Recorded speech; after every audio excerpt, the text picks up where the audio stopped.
Okay, so the topic for today is um, evolving to make necessary changes for profit making.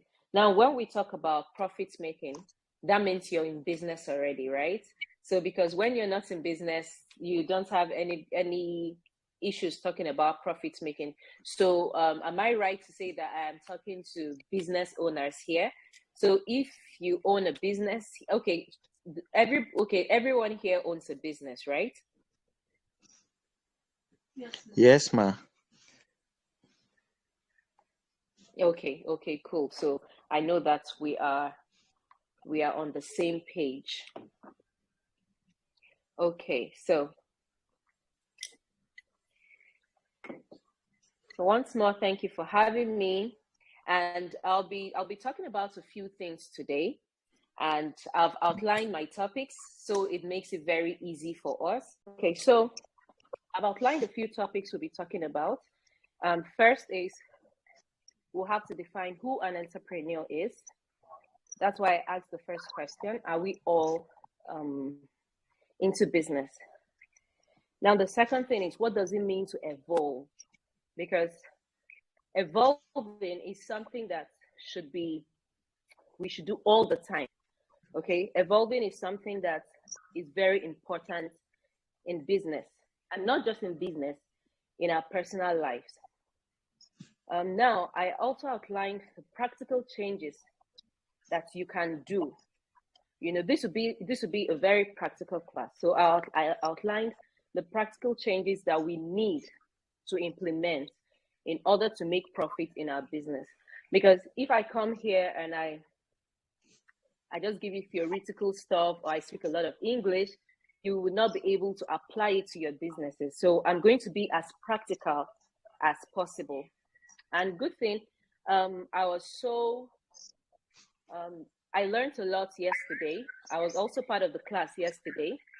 And the speaker yesterday really hit on a lot of points. And I would say she did an amazing job. I don't know if she's here today, but well done. You did an amazing job, ma'am. And I learned a lot.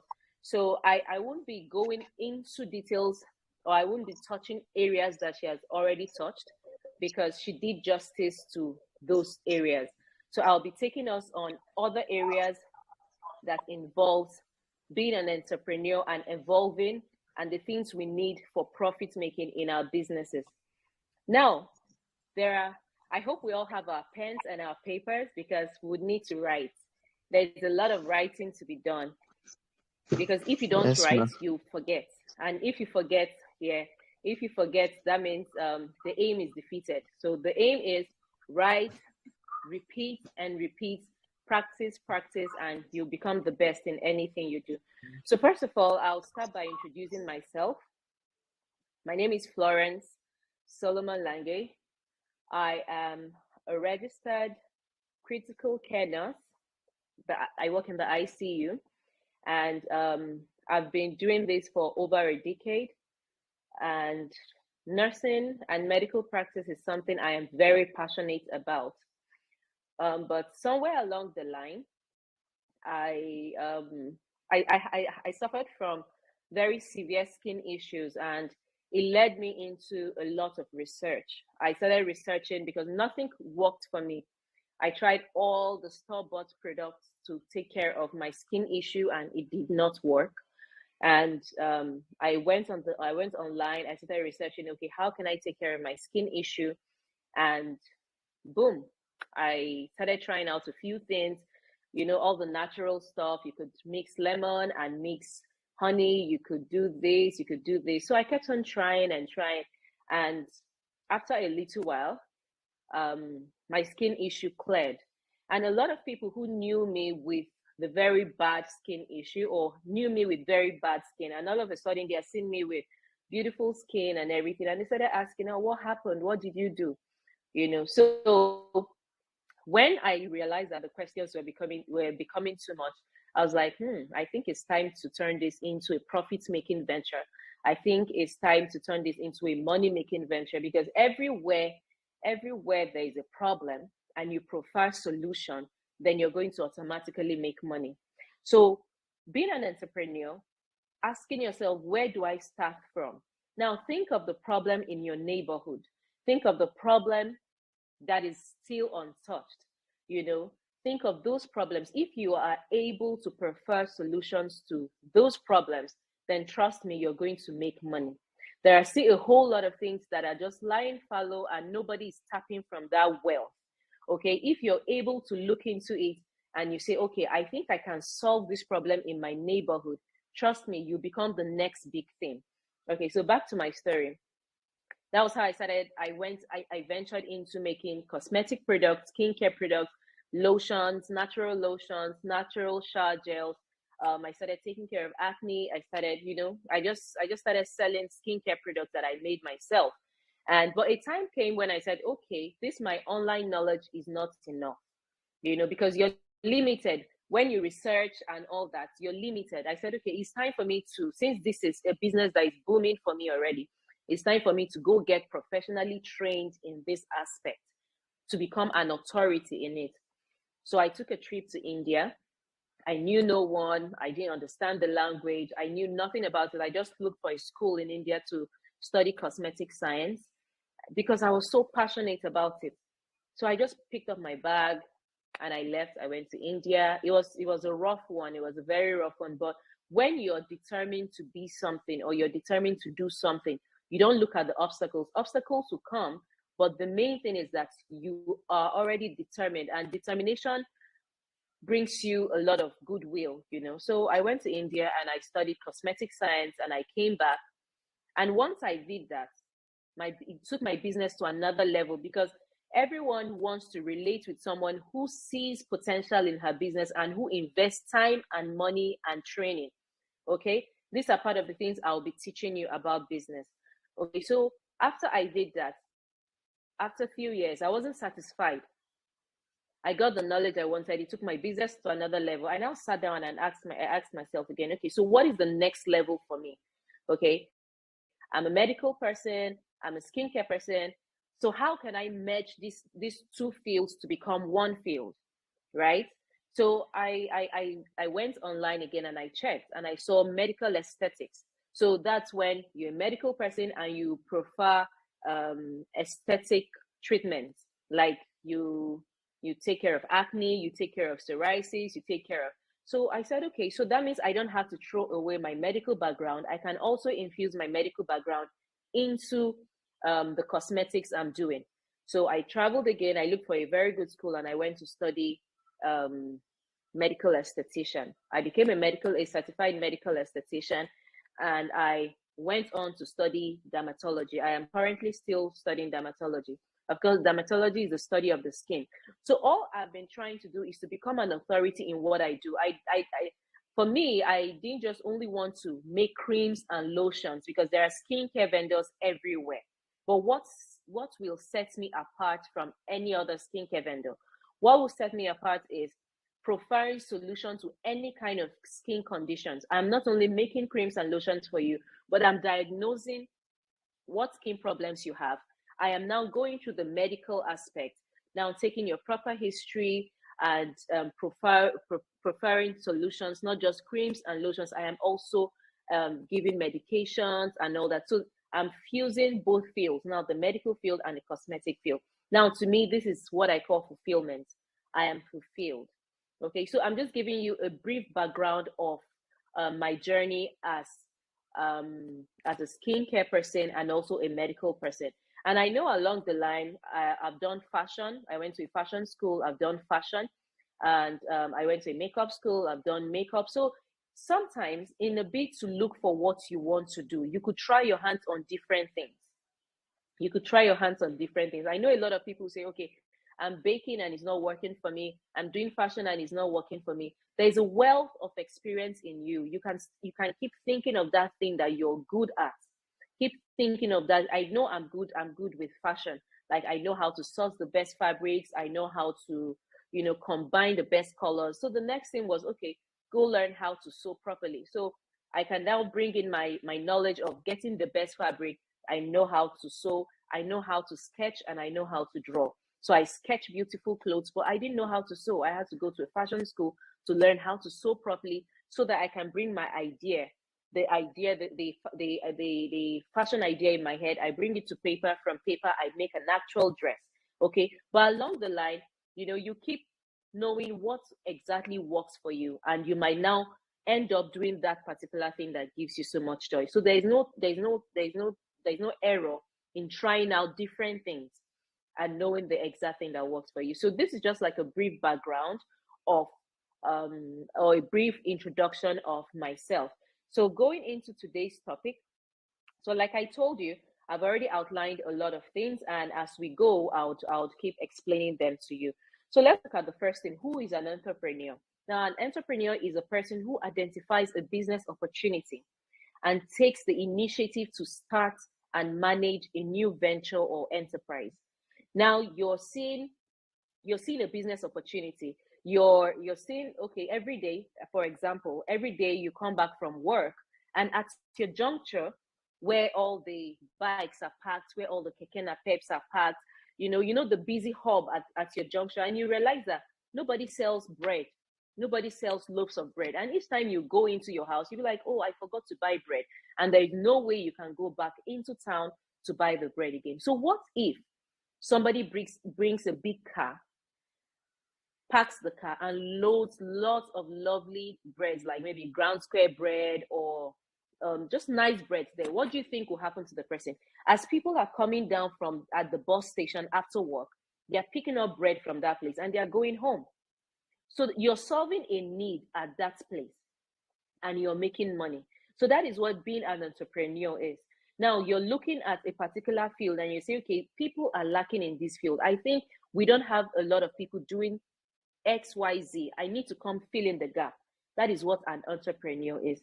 Now, an entrepreneur is a person who identifies a business opportunity. So what business opportunity are you identifying? Look around you. See, there is no way you will tell me that there is no business around you. There are lots of businesses around you. You only need to just sit down and look around you and say, okay, what is in this place? What is lacking here? What can I bring to the table that can fetch me money in this place? Now you might look around you and say, okay, there are no, let's say, okay, maybe there are no tailors around here. Before one can access a very good tailor, the person might need to go to maybe the city center. What if I learn tailoring and I come to my neighborhood and I open a nice tailoring store and I start? Before anybody in your neighborhood thinks of going into the city center to take their dress to a tailor or get them to mend something for them, they will come to you first, right? So you have to identify a problem around you and find a way to prefer solution to it. That is what being an entrepreneur is. Okay, now this can involve developing a new product or service, finding a unique niche in an existing market, which I've explained already, or improving upon an existing product. Now you can improve upon an existing product. You might have something, you might be in your neighborhood and you say, okay, there are no stores where people, like a shopping mall, where people can just come in and buy not just let me say some very high end things. Okay, let's say like in my neighborhood now, before you can get perishables, I mean carrots, cabbage, tomatoes, and all those things, you have to go into the market. And sometimes you run out of these things at home and there is no one around to even buy them for you. So you end up not doing what you want to do. But nobody has thought of it to say, okay, let me open up a store where I'll sell lots of perishables. I'll sell frozen chicken, I'll sell fish, and I'll sell carrots, I'll sell cabbage. So that when people in this estate want to do like very quick, I know a lot of us like quick indomie with carrot and all that, they don't have to go to the market to just buy just a little carrots or some cabbage to make their indomie. Or if I need to buy like just some nice perishables to just make a very quick lunch, I don't have to go to the market. So nobody has thought of that. Okay, now you have to look for something that is around your niche. Another example is hair braiding, right? Sometimes every parent wants somebody who can braid their child's hair, but sometimes thinking of taking them to the salon and my schedule is busy, or taking them to the market is rowdy and I might not want to go to the market. What if I have somebody who is a professional who has her card and say, okay, I can do this this home service for you. I can come every Friday after school, make their weekend hair, and they have neat hair for Monday for going to school. Has anyone thought about that? So you have to look for a niche. What is it that you're good at? So are you going to start up a new product, or you want to improve on an existing product to profile a very good solution? Okay, so entrepreneurs are often associated with innovation, risk-taking, and willingness to work hard to achieve their goals. Now, a lot of us, what we think being an entrepreneur is being, we keep saying, I'm a boss of myself, or I'm my own boss. It goes beyond being a boss of yourself. Entrepreneurship is hard. Entrepreneurship is risk-taking. And I am sure a lot of us know that. Entrepreneurship is risk-taking. Entrepreneurship is hard work. Because now, when I started my business, I am my own accountant. I am my own salesperson. I am my own production manager. I am my own advertisement manager, because I have to advertise.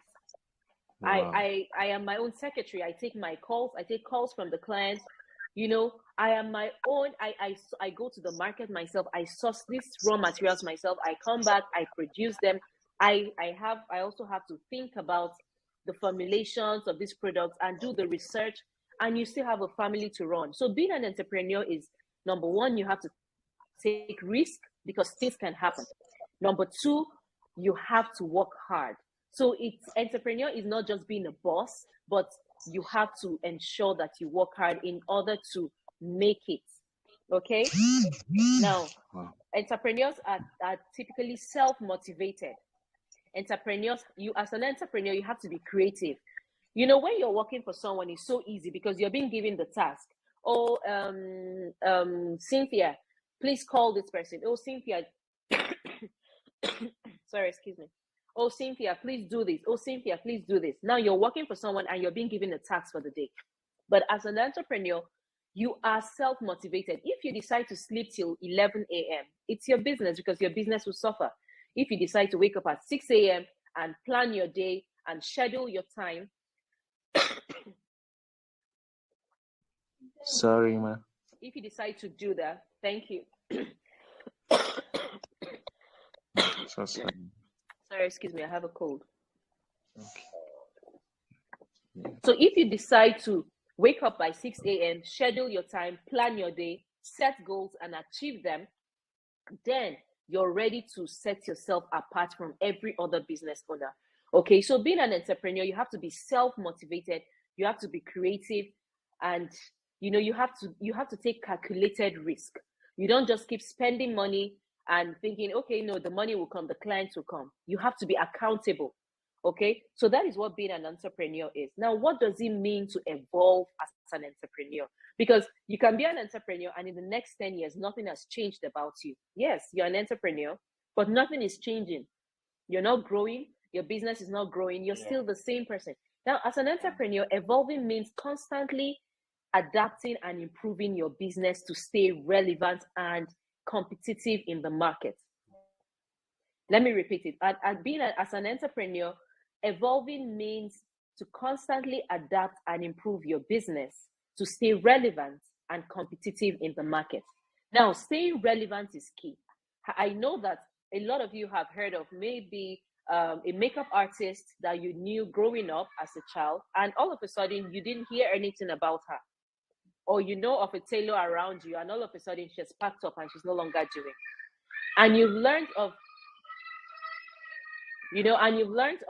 maybe a fashion designer, and 10 years later, she's wasking strong. She's still in the business. She's grown. She has so many branches. These are people who have chosen to remain relevant.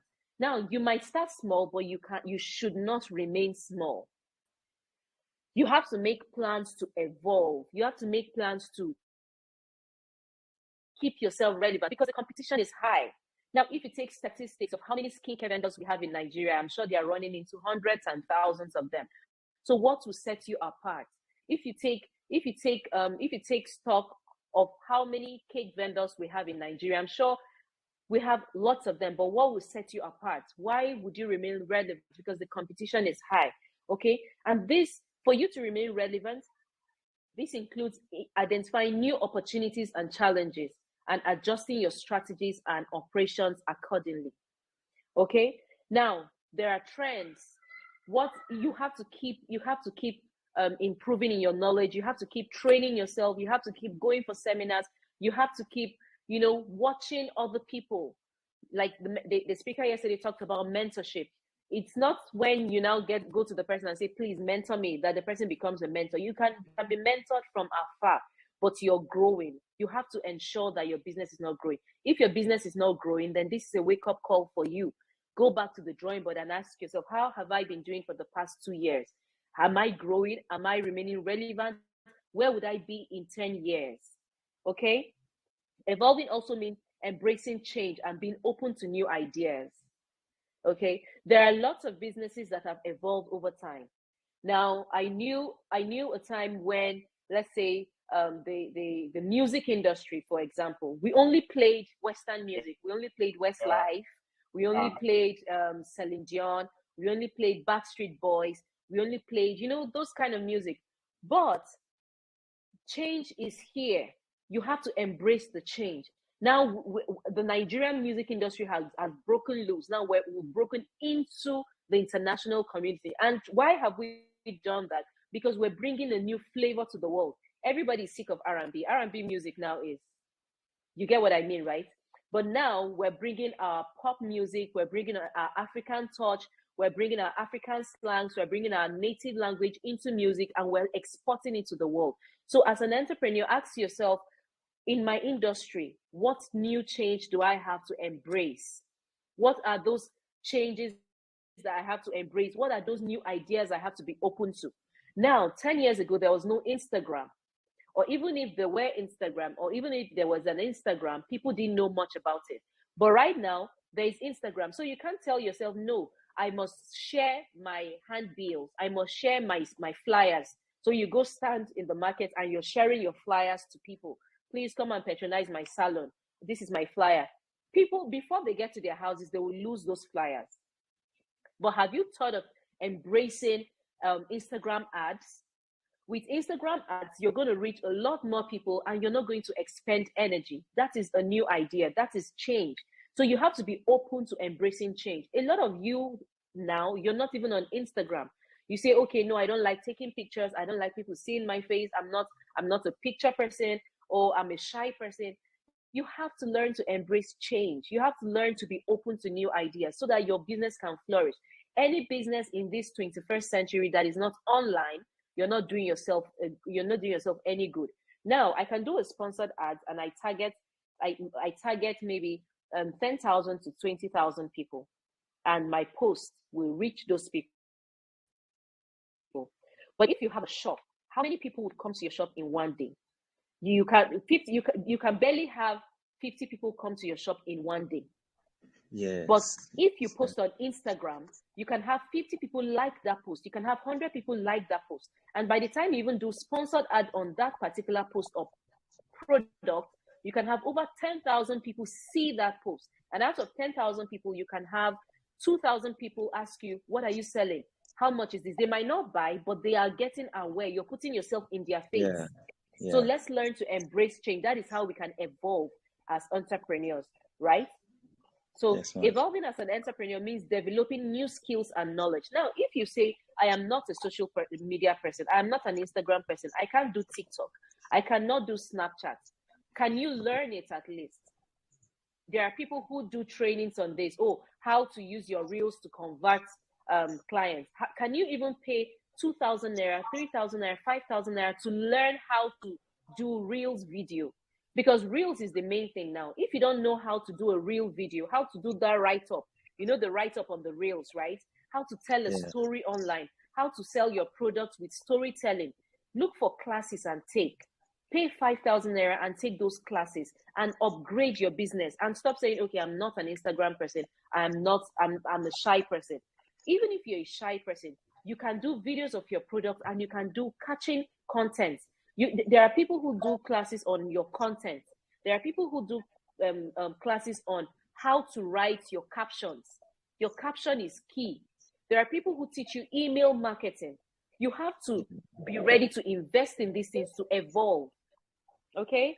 So we have to move fast now. So now the next topic will be, what are those practical changes that we need to implement in order to make profit in our business? As we all know, right? Running a business is not an easy thing. I know for sure. It requires dedication, it requires hard work, perseverance. Sometimes your clients will piss you off.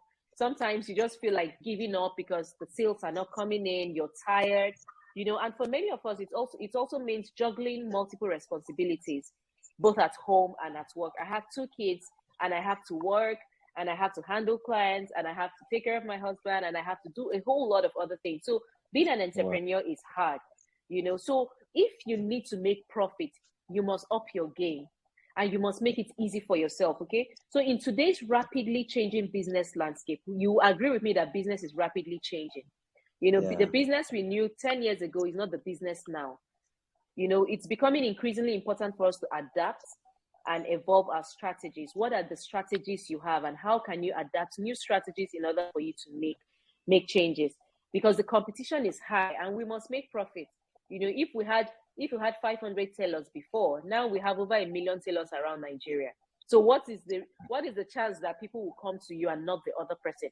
It's your game. You have to up your game. Okay, so we have to be willing to take risk, try new things, and make necessary changes to grow. Okay. Yeah. Now, number one thing I'll be teaching us is your customer focus. Yeah, customer focus. Customer is key. I know a lot of you have heard the word that customers are always right? Now, without customers, we are nobody. You can, if you like, you can deceive yourself and say, oh, my business is I have the best products. I make like the best dresses. I make like the best skincare products. But if you don't have customers, are you going to eat your cake? Are you going to wear the dresses? Are you going to rub the cream? You understand what I mean? So for us to maintain profit in our businesses, customer is key. And how do we maintain these customers? Now, in order to build a successful business, we need to understand the needs and desires of our customers. Our customers have needs. For somebody to come to you, he chose you amongst every other person doing your business. Then you have to ask yourself, what is this person's need? Because I must meet this person's need. I am a trainer. I am a teacher. I train people. I train skincare business owners on how to manufacture amazing natural skincare products that meet international standards. Because I know that there are a lot of skincare vendors out there who do very bad products that either burn people's skin or change their skin color or irritate their skin or do all sorts of things to their skin. So my job is to train business owners, skincare business owners, on manufacturers on how to do the right thing, on how to manufacture the right product. Now, when these people come to me, I ask them questions. What are you looking for? Why did you come to me? What do you want to learn? I don't want to teach you something off my head. I want to know what your need is so that I can tailor the teaching to meet your need. Now, if you have not tailored your product to meet your client's needs, then I'm sorry to say, you're wasting your time, because if your product doesn't meet my need, I will not come back. Now, growing up, I don't know why I'm using tailors as an example. Maybe there are lots of tailors here. Growing up, I had experiences with tailors, which made me go into learning how to sew. Now, I will come with you, and as an artist that I am, I sketch a lot. So I have an idea of a dress in my head, and I sketch it, and I say, Auntie, please, make this dress for me. I want it knee length. I want it sleeveless. I want it this. I want it that. And by the time I come to pick up the dress, the person has made a long flowing gown for me. And the person has given me like a big hand. And I'm asking, why did you do that? No. You're too young to be wearing this kind of thing. Why would you want to wear something that is above your knee? Why would you want a sleeveless? Do you think I will go back to that person? You didn't meet my need. I have a need, and I came to you, and you didn't meet the need. So I'm not going to come back to you. So in as much as we have our personal preferences, we have what we want, your client is key. We must always ask our clients, what are their needs? How do you want me to improve? What part of this service do you want me to improve? If you're a service vendor, like you're an interior decorator, have meetings with your clients, ask them questions. How can I help you? What can I do to help you? How can I meet your need? How can I satisfy you? If you don't satisfy your client, then they're not coming back. So for us to make profit, the number one thing is satisfaction, customer satisfaction. Okay, I'll point out 5 areas you can satisfy your clients, because I told you this is going to be a lot of practical things. So, we need to understand the needs and desires of our customers. This means creating a culture that prioritizes customer satisfaction and loyalty. You have to prioritize your customer, even if it means displeasing yourself. Sometimes some tailors sleep overnight just to satisfy a client. You lose sleep just to satisfy a client. Now, some bakers lose sleep because there's a wedding tomorrow and they must deliver.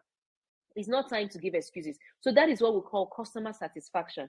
Okay. At the heart of any successful business is a deep understanding of its customer. If you have not yet understood your customers, then you're not ready for the business. Number one, remember I told you, look for a problem and solve the problem. Look for a niche and solve the problem in that particular area. Number two is satisfying your clients. When you have found those clients and you've advertised, you've done your sponsored ads, you've spoken to people, you've told friends to advertise your product, and you've gotten those clients, remember to make your customers your priority. Satisfy them for them to keep coming back, because they're going to refer you to someone else, and the person they refer you will refer you to other people. Okay.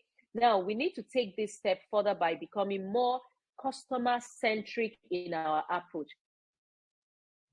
Customer-centric means making your customer the center of your decision. Okay, and what does this mean? It means listening to your customers and understanding their pain points. Now, what are pain points? Pain points are those needs in my heart that I need you to meet. Okay, now if you are not meeting my pain points, then I might not come back. Now, some mothers can come to you and say, my child keeps using, let me say, jergens, for example, and they keep getting darker and darker, or my child keep using a particular product and they keep having rashes. That is their pain points. How are you able to meet their needs? How are you able to understand their pain points and prefer solutions to it? Okay, it means designing products and services that solve problems, to solve your client's problem. So there are 5 ways, right? There are 5 ways to create a customer-centric culture that prioritizes your customer satisfaction. Remember, I said customer-centric culture means making your customer the center of your decision. Before I start thinking of a shower gel, what should come to my mind? Now, when my client uses the shower gel, it must bubble. I'm not the one using it. I will not say, oh, because I don't like soaps that foam a lot, I won't make the soap foam. I must think about the bubbles, that the formability of this shower gel. It has to bubble. It has to clear dirt from their skin. It has to moisturize them. Now, how do I know these things? I can do a survey and say, what my customers, please, will answer me. What are you looking for in my product? What is it that when I add to this product, what will make you happy? They say, oh, the last soaps were not really foaming. They were not so foaming. Please, can you make the next one foaming? Like when I'm in the shower, I want bubbles to fill up the whole place. I'll say, okay, yes, I will do that. Now they say, oh, the last soap was really drying. Please, after I came out of the shower, my skin was so dry. Maybe I live in Jos and the weather is so dry. Please, can you make it moisturizing? That's a pain point, and I have to meet their needs. Now they say, oh, the last one didn't last for a long time. Can you increase the size a bit? I have to find a way to meet these needs, right? Now, number one point, I remember I told you that there are 5 ways to create customer-centric culture. Number one is to create a customer-centric culture, you need to understand your customers, okay? This means understanding their needs, their preferences, and their pain points, like I just explained. Conduct a market research in your field. If this were like another platform where we're doing this video, I would have asked all of you to type and let's know your businesses, so that I'll know what businesses you do, and I'll know how to help you address issues in your particular business. Because the only businesses I can think of now is interior decorators, fashion designers, caterers, so I don't know other businesses that are here. I would have loved to know other businesses that you do, so that I can also give you examples in that.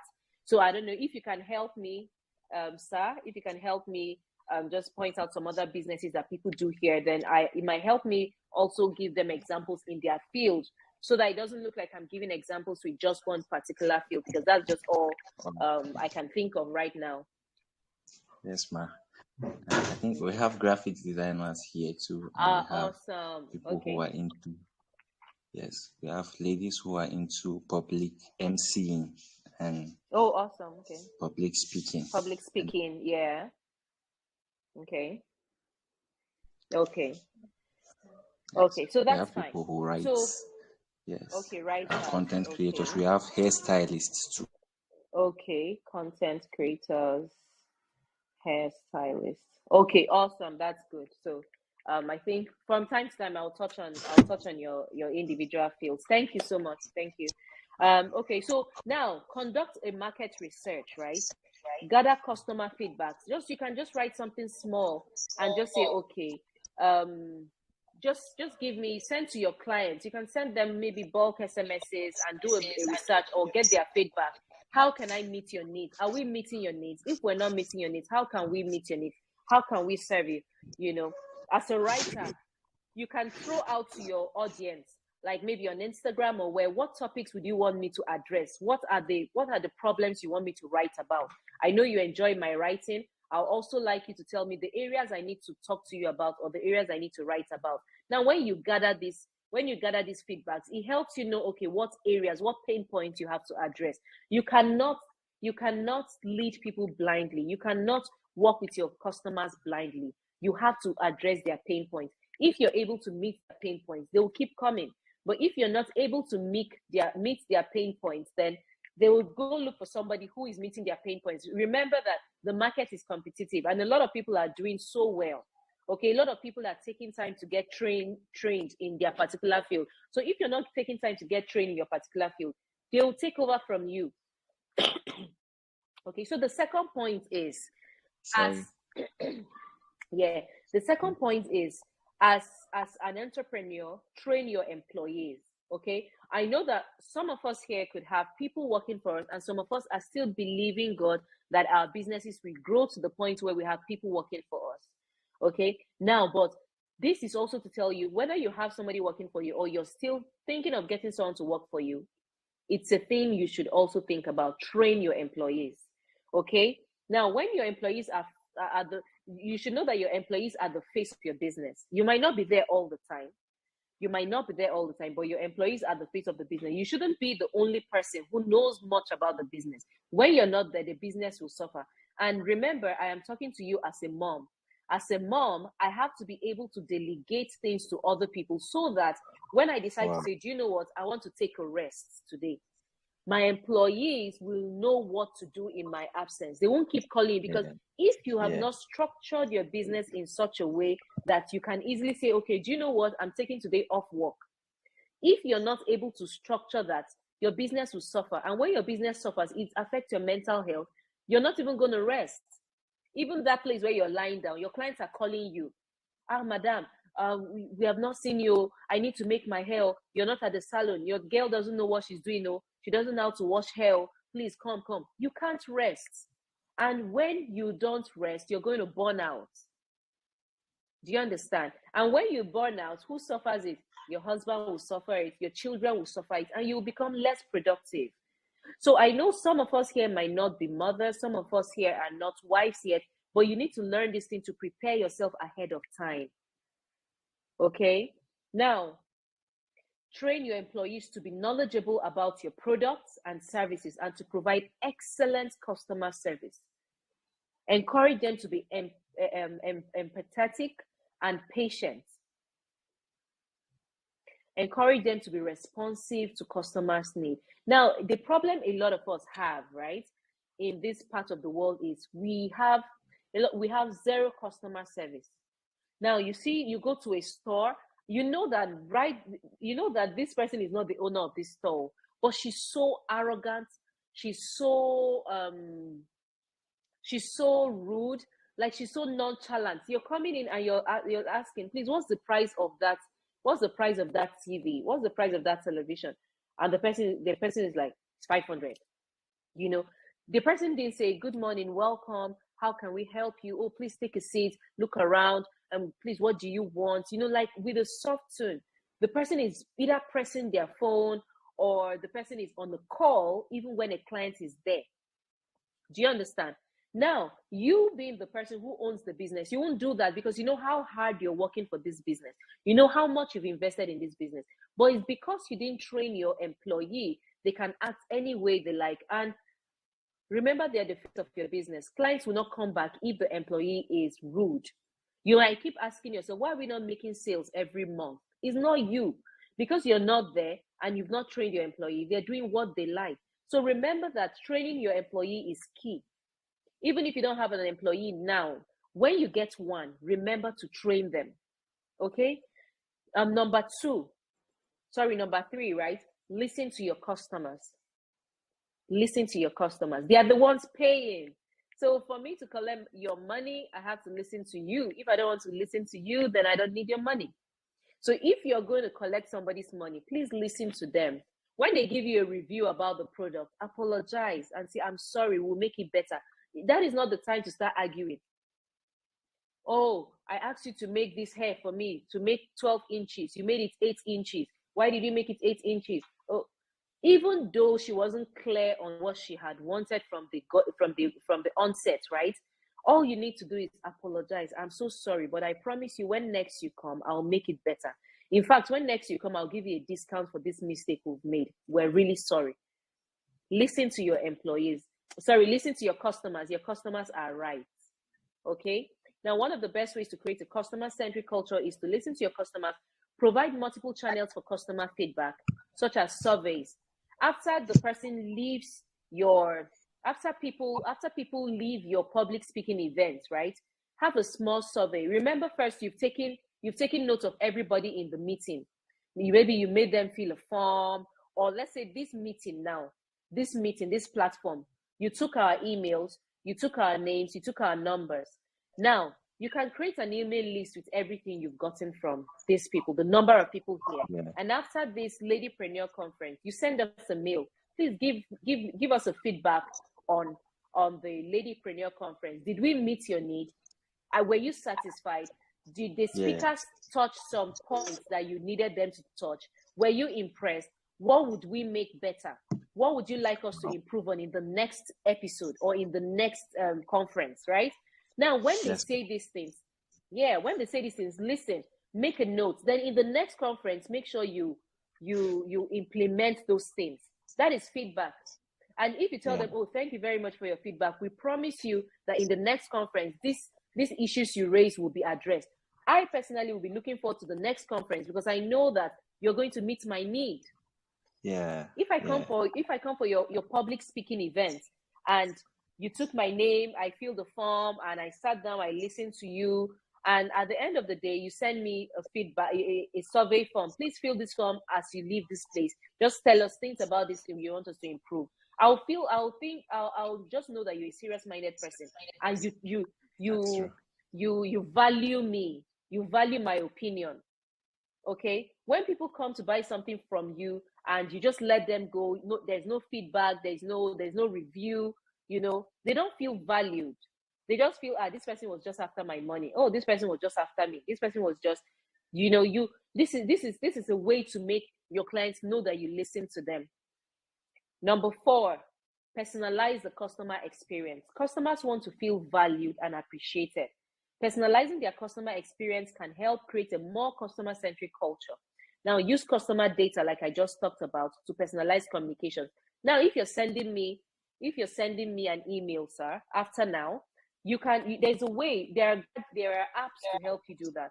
Like when you're using the Convert Kit, you can ask for the personalized email sending formats, right?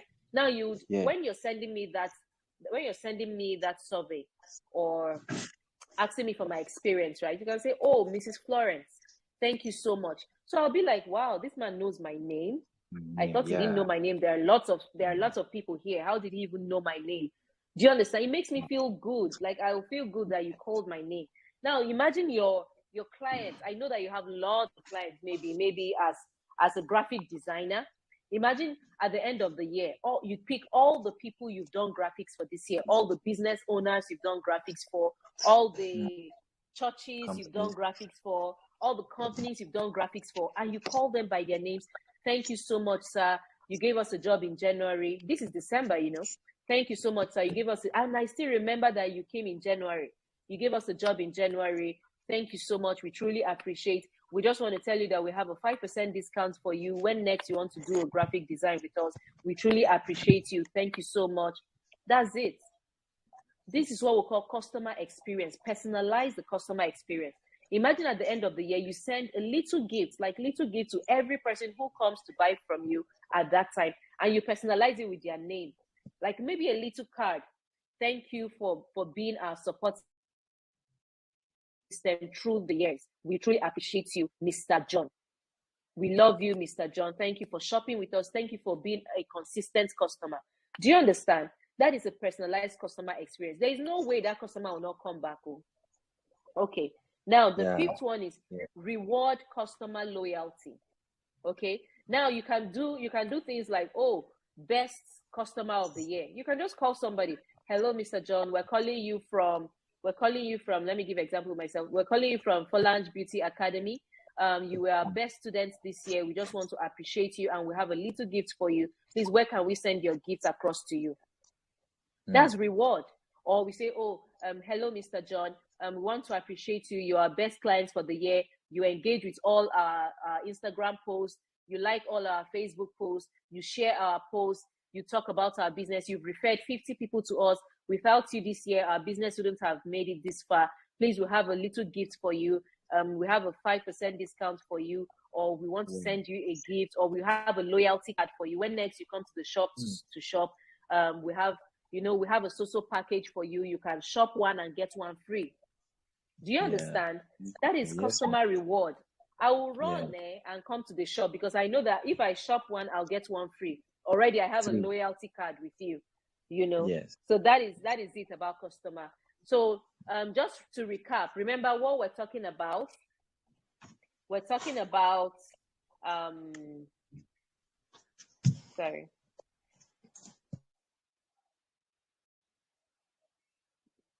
sorry.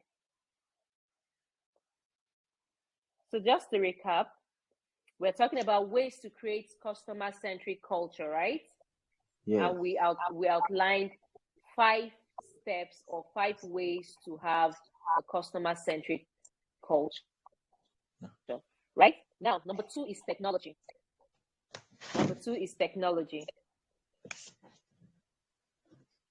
You remember I told you this is going to be a practical class. This is going to be a practical class, and these are the things that will help you make profits in your business, right?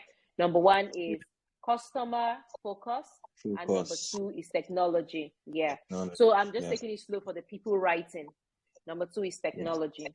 Now, the world of business is changing, like we know, and it's changing rapidly, and technology is at the forefront of this change. I'm sure you will agree with me. The kind of gadgets and phones we have now, they're quite different from what we used to have a long time ago. Even sometimes our parents will be like, we're lucky we have all these things now for our businesses because they didn't have them. The kind of apps we have now, most people were not privileged to have these apps before. True. Now, as women in business, right? Thank you. As women in business, we need to embrace technology in order to stay competitive and profitable. Now, with the rise of digital platforms and social media, it's more important than ever to have a strong online presence. Okay, you cannot overemphasize online presence. If they say people are dancing on Instagram, please hold your products like this and dance. If that is what will make people buy. If they say people are dancing with their mannequins, they are making clothes and they are putting it on mannequins and they are dancing with the mannequins. Please, if that will make you sell off your clothes, do the same. If there are reels, I don't know if you've seen these reels where people they do like this, they change clothes, they do like this, they change, they do like this, they change. Learn it, especially for people who sell clothes. It's a very good way to sell off designs. It's a very good way to even meet new clients because people are intrigued. How is she able to do this and it's changing? You know, so look for those things. You have to have a strong online presence. This is not the time to be shy. If you cannot, if you are too shy for whatever reason, get a model, get your younger sister, get your friend, put on the clothes on them and video them, make a video of them, but make sure your business has an online presence. Okay? Now, Yes, ma'am. with the rise of digital platforms and social media, it's more important than ever to have a strong online presence. We need to leverage on technology to streamline our operations, improve our marketing, and reach new customers, like our sponsored ads, Facebook ads. But learn how to do it so that you don't waste your money. Run sponsored ads. Look for classes where people teach you on how to run effective sponsored ads, how to pick your audience. If you pick the wrong audience, you're going to only waste money. You might not be able to reach those people that needs your product. Okay, so you'll be wasting money and you say, oh, this business is not working, I'm not reaching the right people. Get trained on how to do proper sponsored ads on Instagram so that you can meet your real audience and they will buy. People have the money, they are just looking for who to give them the right things, right? Embracing technology also means being willing to learn and adapt. You can't be one way in your thinking. Okay, we need to stay up to date on the latest trends and technologies in our industry. We need to invest in training and education for ourselves and our employees. And we need to be open to experimenting with new tools and platforms to see what works best for our business, right? So here are another 5 ways to use technology to your advantage. How many of us have heard of automated processes? Now, do you know that? Because it happens to me a lot, right? Because I have my hands full. I have a 2-year-old. I have another child who is 6 years old. I have so many things I'm doing, and people will be like today being Sunday, I saw someone's message by 6 a.m. She said, "Oh, I want to buy so and so thing." Number one is a Sunday. Number two is 6 a.m. So how will I answer you on a Sunday? I shouldn't be doing business, and by 6 a.m. I should be waking up, getting my kids ready, getting myself ready to go to church. Yes, do you understand? yes. But these are the same people that will just go on Instagram and say, you don't respond to your messages. We send you message, you don't respond. But you're sending it at the wrong time. Now, Yeah. but the thing is, Shebi, we say customers are right. How can I help? How can I stop this from happening? You look for automated processes. There are things that when you set up automated processes, they answer people even in your absence. You're sleeping and someone is answering them. Okay, someone can just something or someone, an app can just answer them and say, oh, sorry, this is not our working hours, but please drop your message, we'll respond to you once we are back online. The person will feel okay that I'm not being ignored. But imagine I ignored the person all day today, because truly I actually ignored that person. Today is Sunday, I don't want any stress at all till Monday. Do you understand? So, but if you have an automated response, it will just, the person, okay, yeah, today is actually Sunday, because some people don't know. They just, sometimes some people don't even know the time.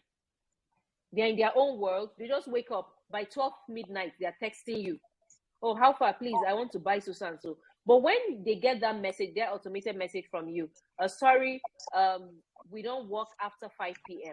Thank you, we truly appreciate you, but drop any message or inquiry, we'll answer you when we're back online. The person will be like, okay, so it's so late to even send a message to this person. So do you understand what I mean? So number one is automated processes. Many small business struggle with time-consuming tasks such as data entry, invoicing, and inventory management. So by automating these processes with softwares and tools, and there's something called QuickBooks. These QuickBooks will help you to, put your data together, put your invoice together, put your inventory. A lot of us, we're not accountants, so we don't know how to structure our inventory properly, and it's making us lose money. So, but when you have these apps will help you put this data together, put your inventory together, right? Like we have the email marketing, we have things like ConvertKit, we have things like MailChimp. Now, these things, when they gather people's email, you can just schedule an email sequence. Okay, by 10 a.m. tomorrow, push out 500 emails to all these people on my email list. Greet them, or tell them, hi, good morning. It's the beginning of the month. I want to pray for you. I want to wish you happy new month. So ordinarily, I wouldn't have been able to send individual messages to 500 people, but I can automate this thing and it helps me send this in. Yes. So the thing is, as a mom, as a wife, as a woman, as a business person, your hands are full. Please look for these apps that can help you automate these businesses, automate responses, and make your business run smoothly. Okay, I'll go a little bit faster now.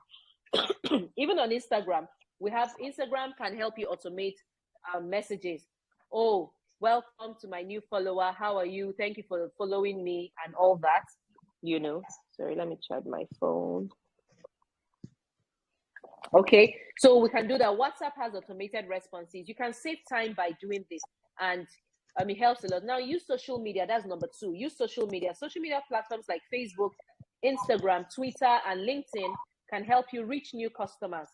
There are people I have never met, but when they tell, oh yeah, like example now, Mr. Mizal, right? I've never seen you, you've never seen me, right?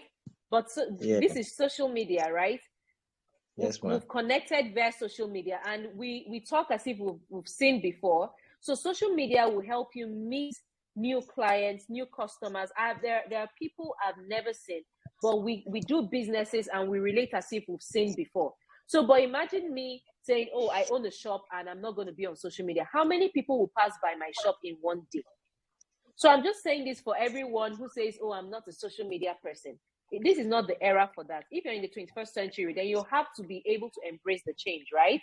Now, engage with your existing audience on social media and build brand awareness. Consider investing in social media management tools to streamline your social media presence and track engagement. You can track your engagement. Like now on Instagram, you can know the best times to post. You can know who views my post. Is it young people between the ages of 18 and 35? Where am I being viewed the most? Is it Lagos? Is it Abuja? Is it Jos? Is it Kaduna? Do you understand? You can track your engagements and know who are the people who love me. So you even know how to, custom your products to meet those people that love you most, okay? Now, the next thing is use e-commerce platforms. We're talking about technology, right? Now, use e-commerce platforms. E-commerce platforms like Shopify, now, somebody might meet me and say, I want to do an online course. And I'm like, no, I don't do online courses. So I only do physical courses. So the person will be like, I'm in Canada. I can't come to Nigeria to now sit and do a physical course. And I'm like, okay, that's fine. If you don't want, you can go. Do you know I'm losing money? But what if I decide to, incorporate an online course? Now I can meet people in Turkey. I can reach students in Canada. I can reach students in that's technology. Now, people might say, okay, want to pay for your people might say, okay, I am in maybe Bulgaria and I want you to design graphics for me and this. And how do I pay you? You'd be like, you can only do bank transfer. Or you can only do bank transfer. The person is like, I have an international bank. I can't do bank transfer. Do you have something like Paystack account? Do you have something? Do you like something like? Do you have something like? All the whole banking apps. Do you have something like PayPal? And you're like, no, I don't know those things. I don't want to incorporate those things in my business. The person will be like, okay, let me look for the next graphic designer who has a PayPal account or who has a Paystack account that we can do business with. And we're talking about dollars. Do you understand? So you have to embrace technology in order for your business to grow and in order for you to make profit. So think of all those things. If you don't know them, ask questions. There are people who know them and are willing to pay. And are willing to teach you. So all you need to do is to learn, right? Now we have BigCommerce or WooCommerce. All these things can help you create an online store, manage inventory and process payments easily, and reach new customers beyond your local area. We can't keep being local. For me, I ain't going to be local no more. I'm going international. I want to eat dollars. Do you understand? So we all have to think like that. Now, the question might be, if I'm a hairdresser, I don't have business with this. Have you ever thought of writing an ebook on different styles of braids? Have you ever thought of writing an ebook with different pictures of hair? Do you know that as a mother, right? Part of my headaches during the weekend is, what style should my daughter make? What hairstyle should they make? What hairstyle? So imagine somebody now brings 100, writes an ebook and calls it 100 hairstyle inspiration for the girl child. Wow. Now this is a hairdresser. This is a hairdresser. Now, you can sell it to me. Maybe you're in Jos. I can't patronize your salon. I can't come to your salon. But I can buy the ebook online, right? And say, oh my God, all I need to do is to take this ebook you've made with pictures and go give my hair salon, hairstylist and say, make this style for my daughter. Do you understand? Now I can still pay you using Paystack. I can still pay you using Seller. I can still pay using any of these platforms. So we cannot be one way in our thinking. Let's think of how to start making money digitally. What is that thing you have? You cannot, like my people say, you can't look at the masquerade in one position. You have to keep turning around to see different dimensions of things. If you're somebody who has a walk-in store, what other way can you make money digitally? How can you start making money from that's your field, but digitally? What can you sell? I know of somebody who makes shawarma. She has a kitchen. Now she has packaged her shawarma recipes and she has put it in a book and she's selling it to people in Canada. She's selling it to people in Turkey. She's selling it to people in Dubai. Now these guys might not be able to come and eat her shawarma in Nigeria, but they've bought her recipes and they can make it at home. Okay, now you can even do an online class of 5 ways to do amazing graphic designs. Teach us something about graphic design. Gather people, teach them something on graphic designs. It's an online course. Now you're going to make money online. So use technology to sell these things online, and use technology to collect your money. Okay, yeah. You can also have books on 5 ways to write your song, 5 songwriting steps, or 5 songwriting techniques. Or as a writer, how can you start writing? You know, create digital products and start making money. Okay? Yes, ma'am. Yeah. Let's keep moving. So the next one is implement a customer relationship management, CRM system. CRM system can help you manage your customer interactions and data, track your leads, and streamline your sales process. I will not spend a lot of time in this. Just Google what is CRM and how I can do that. It just helps you track your leads, right? Now, the next thing is implement digital marketing tactics. Now, digital marketing is a cost-effective way for small businesses to reach new customers. Now, tactics like email marketing. I know that maybe you might want to take them on something on email marketing, because it's very paramount for every business owner now to know, because you have to create your lead magnet and you have to create your email list. Because the thing is, one time WhatsApp might pack up, Instagram might pack up. So you have to, this is an advice as a business person, don't rely on WhatsApp. Some people, their phone could crash and their WhatsApp might crash. Now, sometimes Instagram might decide to pack up. Now, start thinking of how to pull in your customers into email list, having an email list for your customers. Now, how can you do this? Even as a hairstylist, right? I know a lot of us might think small, but you have to start thinking big if you want to make money. Now, when you're done braiding this person's hair, say, oh, auntie, it's only your phone number I have. Do you have an email? Please, can I take down your email? She'll be like, what do you need my email for? Just say, I want to just start building an email list. So you take the email. Now, for everybody that you've done graphics for, collect their emails. Do you understand? Get their emails. Let them fill a form. Get their emails. So that even if WhatsApp crashes, even if you lose your phone, even if you lose your contacts, you can log into your email and get their emails and still send them messages. I'm sorry, I lost your contact, but please, you can also reach me via this medium. You cannot have just one medium for reaching your clients. A lot of people have run into trouble. Sometimes Instagram can decide to shut down your account. But if you have an email list, that business is not going to crash. Okay, this is just an advice to people who run businesses. You have to start thinking, have a multi-dimensional thinking in your business. Start thinking big. Don't just think that this big thinking is for rich people. Oh. Do you understand? No, for you to start doing big things, you have to think out of the box. Okay? Yeah. Now that is that about technology, right? Number 3, remember number 1 is what? Customer focus. Yeah.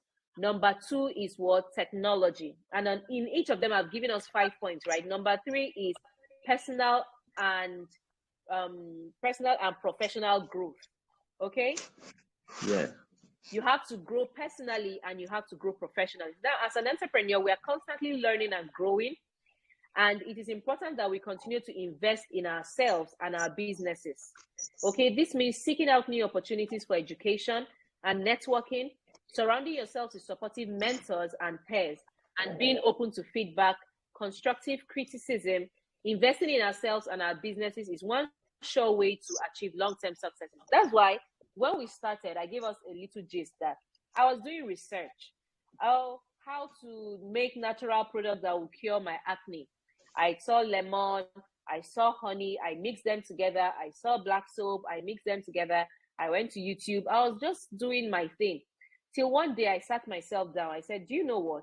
If this is something you really love, why don't you look for a school where you can go learn cosmetic science, look for something around the world, look for a country, go there and learn and become the best at what you do. I looked for this. It cost a lot of money. It cost my time, you know, but I went, I studied, and I came back, and boom, my business just went high up there. Now, I'm not saying you have to travel out to do anything. Look for somebody in your field who is doing what you want to be doing in the next 10 years. Send the person a message. Do you train? Can you train me? You're a hairstylist and you can't do short hairs. You know, the shorts and it's a Becca hair. And customers keep coming to say, please, can you make short hairs? They'll give you a picture. Can you make this hair? You say, no, I never learned that one. No. Look for somebody who is already doing it, right? And go to the person and say, can you train me? The person says, yes, I can train you. Pay the money and learn. Do you know why? Even if you pay 10K to learn, the money you're going to make will be more than 10K. Now, Yes, you don't know graphic design, or you know only a few things, but your graphic design is not something to write home about, right? Look for the person that is doing it professionally. And that is why don't be intimidated. Look for people around your niche, around what you do. Follow them on Instagram. Put on post notification. When they post, look at what they are posting. Look at your own post. Is this up to what my mates are doing? If it's not, delete it. Do that thing that your mates are doing. You have to measure up. You can't always be below. Okay, so the bottom line is, in personal and professional growth, you must learn to train yourself. Take trainings. Okay, now there are 6 ways to prioritize your personal and professional growth. Okay, I've outlined 6 ways for you to prioritize your personal and professional growth. Number 1 is read and learn constantly. Read books. Read books. Follow blogs. See, the problem, let me tell you, I'm not trying to hype myself. I'm telling you, I don't watch TV. I feel it's a waste of my time. I don't watch movies. It's a waste of my time. I rather spend that time on YouTube, because every day I tell myself I must learn something, and there's free knowledge everywhere.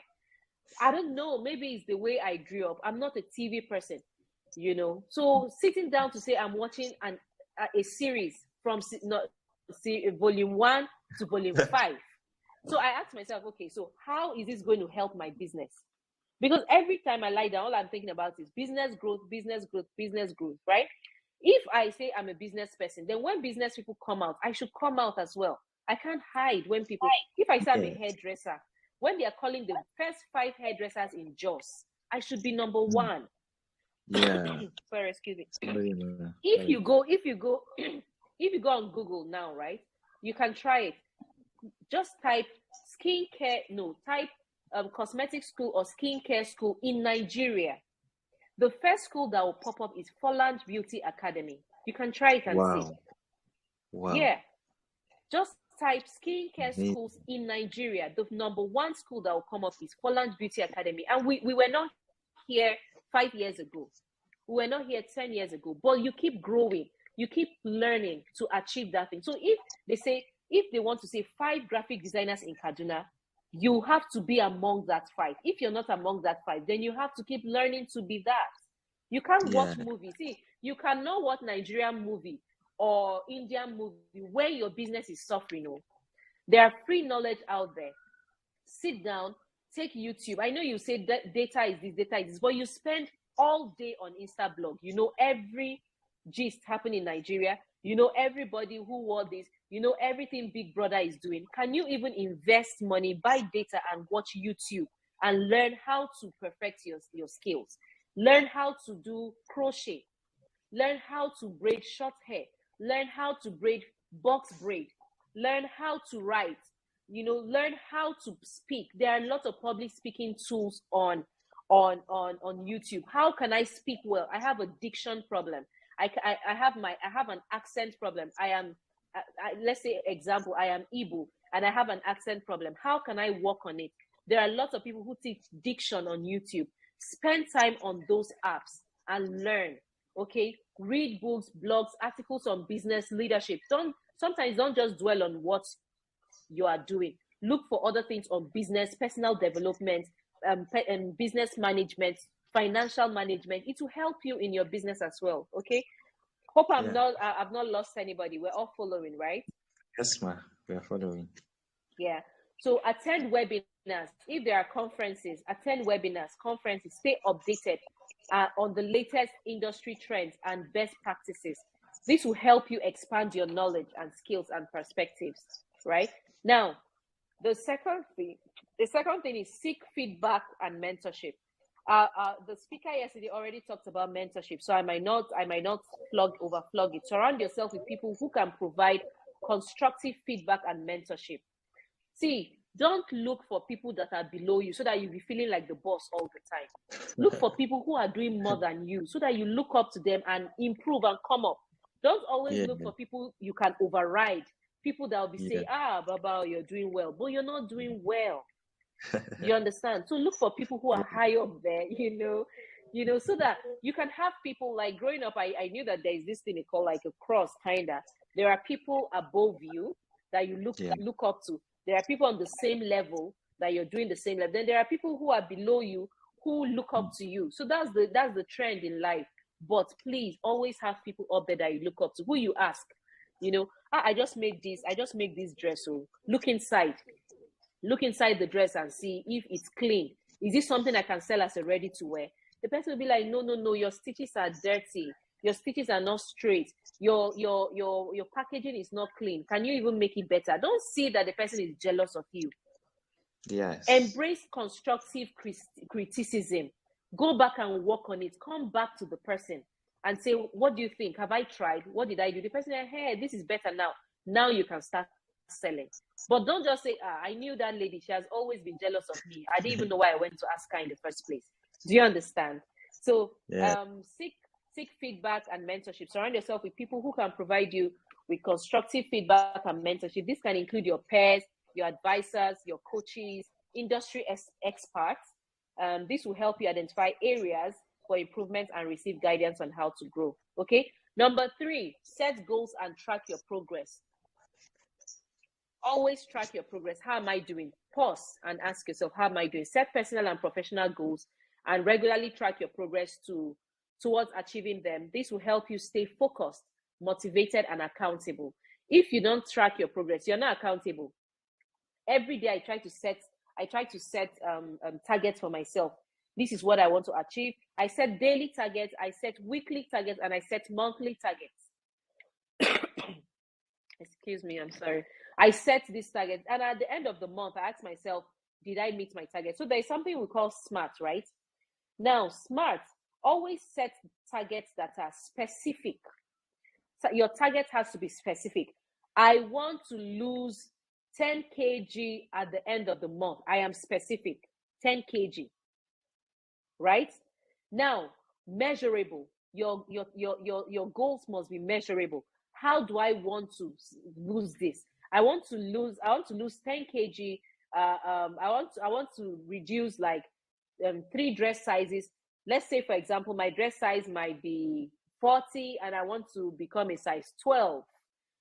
So things, what can I use in measuring this? I want to lose 10 kg. I want my scale to show me that I've lost 10 kg by the end of the month. It must be specific. It must be measurable. Now, achievable. This my goal now is not achievable because how do you lose 10 kg in a month? Do you understand? Your goal has to be achievable so that you don't fall by the wayside. The reason why a lot of us are discouraged is we set goals that are beyond us. We set goals that are not achievable. So make sure that your goals are specific, Your goals are measurable. Your goals are achievable. Your goals are relevant. Okay? And your goals are time bound. Don't just say, I want to lose 10 kg. It can take you 1 year. In 1 year, you can lose 10 kg. But put a time bound to it. I want to lose 10 kg in 1 month. Then how do I want to do this? I want to go to the gym. I want to work on my diet. I want to do this. I want to do that. Set these goals, okay? And track your progress. Now, I want to learn how to make short hair, long hair, crochet braids, weave on, different things. I want to learn it at the end of this month. I want to learn these 5 things. How do I want to do it? I want to take online courses. I want to watch YouTube videos. At least I can watch 5 YouTube videos in a week to learn how to make crochet braids, right? These are goals. You're setting goals. At the end of the month, you can check, was I able to achieve this goal? Why did I fall by the wayside? What can I do to improve on this to make it better? Next month, you set the goal again. Don't beat yourself too much. So this is what we call SMART. SMART means specific goals, measurable goals, achievable goals, relevant goals, and time-bound. SMART goals. Make sure that your goals are set with these parameters, okay? Celebrate your success and learn from your failures. Don't beat yourself if you don't achieve your goals, okay? So number 4 is take care of yourself. Prioritize self-care. See, no matter how much money we make, if you don't take care of yourself, you die and leave the money behind. So I see a lot of business owners, when they tell you, this person is a multi-millionaire, you be like, this one looks sick now. There's no, how is he making the money? Do you understand? Because yes, morning, afternoon, night, they are thinking business. Their blood pressure is high. Their hair is tattered. They are not eating well. Do you understand? Take care of yourself. Prioritize self-care, including physical exercise, healthy eating, mental activities such as meditation or journaling. Taking care of yourself will help you stay energized. See, if you're sick, you can't run that business. Yes, ma'am. So in as much as you're trying to do all the things, make profits, make money, evolve in your business, make sure you take out time to rest. Okay? This will get you energized and focused and productive. Now, when you get enough rest, sometimes it happens to me. When I'm too busy, I shut down. I'm like, I'm just shutting down. I'm not doing anything. I just go take a nap. I could sleep for an hour. And by the time I'm back, I'm revived. My brain is pumping. Blood is pumping through my brain. And I can now become more productive, right? Yeah. So the next thing is network and collaborate. Attend networking events. Join industry groups or associations and collaborate with other entrepreneurs. Don't be an island, okay? If you say you have a particular field, like in skincare now, look for a community. Like in fashion design, you have a community, okay? Look for people who do the same business. Find a community. Like if you're a mom, look for mom communities. This will help you build relationships, gain new perspectives, and identify new opportunities, okay? Now, lastly on this point, manage your time. Managing your time effectively is essential for achieving your personal and professional growth. Prioritize your tasks based on their importance and urgency. Eliminate every distraction and focus on one task at a time. This will help you achieve your goals more efficiently and reduce stress. If you don't manage your time well, you'll always be stressed out and you realize that your business is stressing you out. So always try to manage your time. So number 4, remember we talked about how to make profits, right? We talked about customer focus. We talked about technology, using technology. Yeah. We talked about your personal and professional growth. Number 4, prioritizing self-care and work-life balance. This is especially for mothers here. This is especially for wives here. This is especially for women here. Prioritize your self-care and your work-life balance. Just the example I gave you today. This will help you avoid burnout. The example I gave you today, that somebody just started me up this morning, being a Sunday, by 6 a.m. and say, I want a product. Can it be delivered to me today? Because I prioritize, right, my self-care and work balance. Today is not a work day. I have to learn to say no. Okay? As women entrepreneurs, we often feel pressure to do it all. Don't be under the pressure to do it all. Anything you cannot do, from the get-go, say no. If you cannot deliver, if somebody comes and say, my wedding is tomorrow. Please make a wedding gown for me.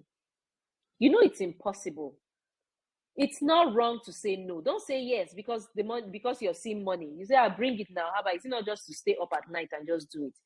You will not deliver. And by the time you don't deliver, you disappoint the client, and you don't know how many more clients that person would have brought for you. The person is angry, you are frustrated, the person is frustrated, the person drags you on social media, the person can even ruin your business just because you could not say no. I'm sorry, I cannot do this. Somebody comes to you and say, okay, please, this is 7 p.m. I'm traveling first thing in the morning. Please, I need you to make my hair. And the person say, I want you to make me tiny braids. You know that if you start that hair by 7 p.m., by 3 a.m., 3 midnight, you have not even finished. Do you understand? And you have your kids to go back home to. You have your husband to go back home to. You have other things you're doing. And you say, how much will you pay? If you pay me 20,000, I'll do it. By 9 p.m., you're not making the tiny braids again. You're cutting the hair big. You're cutting the hair big. You're cutting the hair big. Now, this person will end up being angry. The client will end up being angry because she asked you for tiny braids. You collected her money and you gave her big braids and you collected the money. Do you understand? So there is no wrong in saying, no, I cannot. As a business person, you have to prioritize your self-care and your work-life balance in order to avoid burnout. If there are things that will be challenging to your health, you can say, I'm sorry, I cannot meet up with this demand.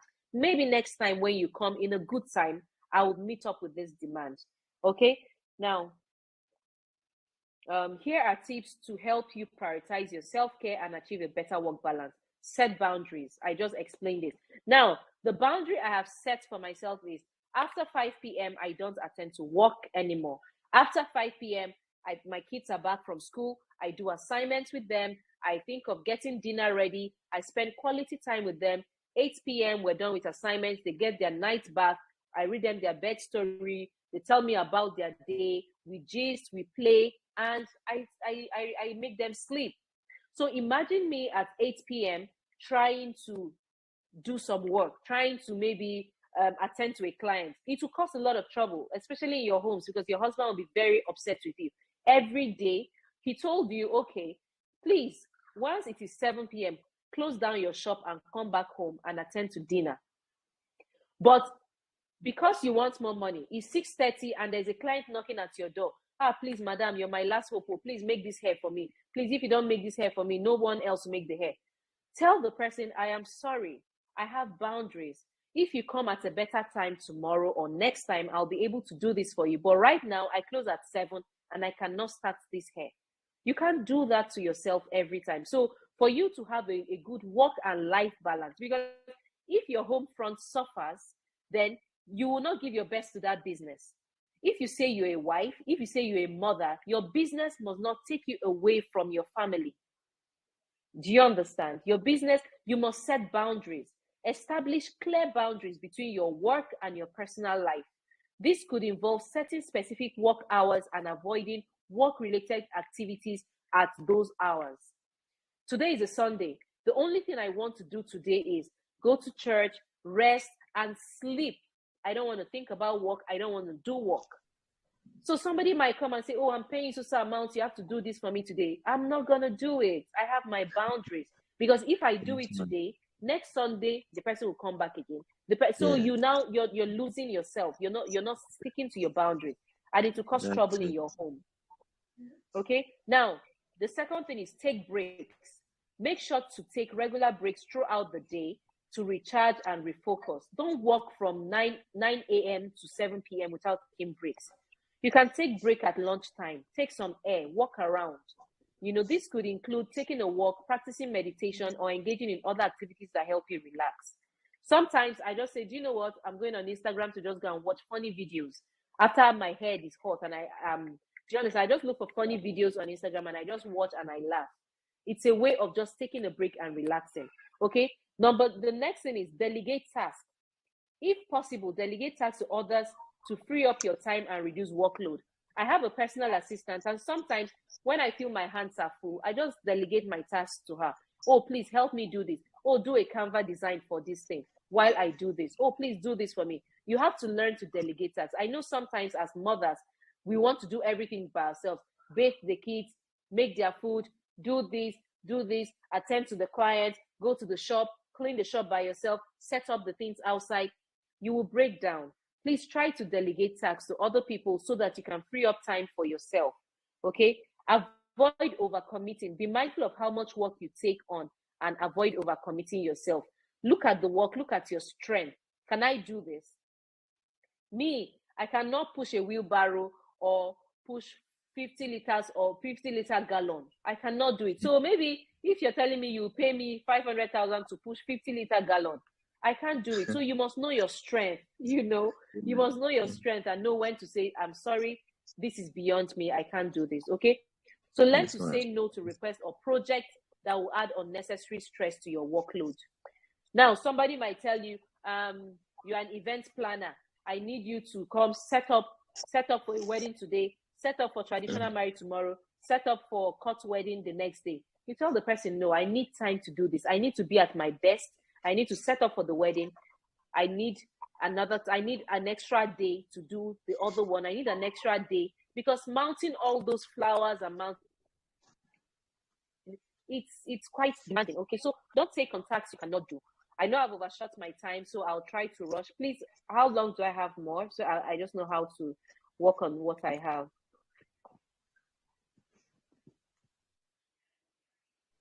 Hello? Yes, ma. Mr. Mizal, how long do I have? You have 10 minutes more, ma.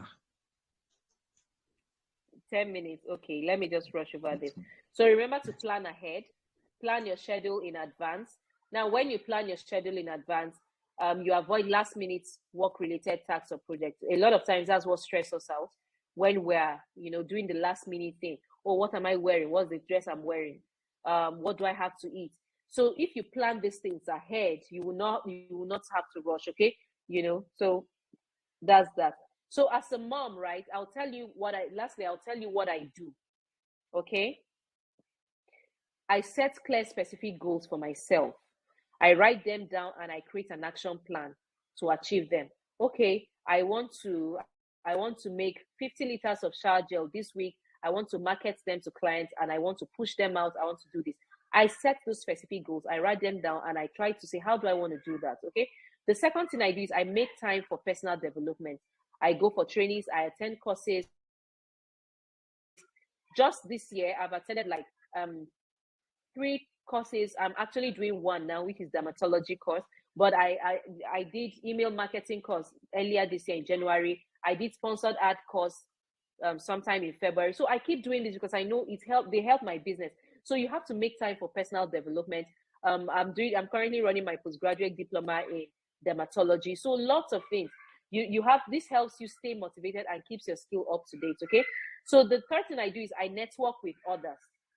This helps me meet new people and learn from their experiences. You cannot be an island. You cannot be an island. Now, I have learned to say no. Before it was quite difficult for me to say no to. I just want to do everything. Oh, my mom will call me. Oh, my dear, can you help me go to this place and do this? I'll say, yes, ma, I'll do that. My husband will call me, please, can you help me pick up this? I'll say, my kids will call me, please, can you do this? I'll do. My customers will call me, can you do this? There is no time for yourself. You're saying yes to everybody, but you don't have time for yourself. So I've learned to say no to some things. Learn to say no to activities or commitments that do not align with your priorities. This will help you avoid overcommitting and spreading yourself too thin. Number 3, I've learned to use technology. I use, like I said, the automated responses. I try to use automated responses to help me, and other things to help me track my engagement on social media. Now, remember, finding the right balance between your business, your personal life, and your family can be a continuous journey. It's not a one-day thing. You always have to look for what works for you. Okay, be patient with yourself and adjust your priorities as needed to achieve your goals. Be patient with yourself. See, we didn't all start our businesses the same day, so we will not achieve the same goal at the same time. So as a fashion designer, be patient with yourself. Hence, you're doing all these things. You're training yourself, you're improving yourself. Learn to be patient with yourself. As a graphic designer, you're improving on your art. Learn to be patient with yourself because you're learning. You will get there. Sorry. As a cake vendor, as a content creator, learn to just be consistent but be patient with yourself. Don't beat yourself too much. Okay. Now, some action steps to help you build a thriving business. One, define your business goals and your vision. Start by setting a clear, achievable goal for your business. Now, if you want to have a thriving business, I know there are a lot of people here who are not into business already. So number one is look for that niche, look for that problem that you want to solve. Number two is profile solution. Number three, define your business goals and mission. Start by setting clear and achievable goals for your business. This will help you stay focused and motivated and ensure that you're making progress towards your desired outcome. Consider your business vision, your target audience, your product or services, and use your unique selling proposition. Unique selling proposition. What is your unique selling proposition? Every field has their unique selling proposition. For example, in my field, which is skincare products manufacturing, here are some of my unique selling propositions. What are those things that are like your selling points, right? Now, my selling points could be that I want to make natural and organic ingredients. Of course, you know that there are a lot of synthetic ingredients, there are a lot of chemicals, there are a lot of bleaching products. But my selling point to my clients would be that I want to make natural and organic skincare ingredients, you know, products that are made with natural stuff. Number two, selling my USP, which is unique selling proposition, right? Number two could be that I'm selling cruelty-free and vegan products. Now, if your products are tested on animals and are 100% vegan, then you can say that they are cruelty-free. Number three might be that I take care of specific skin concerns. So these are things that will make people keep coming to you. Oh, if you're looking for somebody who does natural and organic ingredients, go to Mr. A. So what I need you, the assignment I need you to do this evening is ask yourself this question: what is your unique selling proposition? As a hairstylist, what is your unique selling proposition? What is that unique thing that people, when they are looking for it in hair business, they come to you? As a cake vendor, what is your unique selling proposition? Oh, her cake doesn't go bad after 2 days. Oh, her cake is so yummy. What are your unique selling propositions? I might not tell you what your unique selling propositions are, but I've told you what my own unique selling propositions are. Okay. Now, the third thing you need to do, create a business plan. I want everyone this evening to go back to the drawing board and create a business plan. A business plan outlines your goals and strategies. If you're a business person here and you don't have a business plan, then you're still joking.